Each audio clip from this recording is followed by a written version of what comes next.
How to deposit funds. Are you guys facing issues to deposit funds on PrimeXBT? If that's so, then this video might help you out. Without further ado, let's dive into the video. To deposit funds on PrimeXBT, first of all, open the application on your mobile device. Once you open the app, log in into your account with your registered email and password. As soon as you get logged in, look at the top right corner of the screen where you can see this option. Tap on it. After you click on it, you can see the option for deposit options, money deposit, crypto deposit. Select the one equating to preference. If you want to deposit money, then just simply tap on money deposit. You will be forwarded to this section. Now just select your payment method. For example, if you want to pay the deposit money using Binance Pay, tap on Binance Pay and click on next.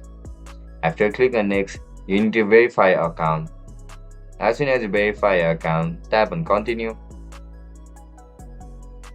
After you click on continue, you need to write down your payment details like a card number. As soon as you fill up all the details, you will be able to deposit money on PrimeXBT. That's it guys, that's how you're going to deposit funds on PrimeXBT mobile. If you guys found this video helpful, don't forget to like, share and subscribe to our channel. I'll catch you up in the next one. Bye bye.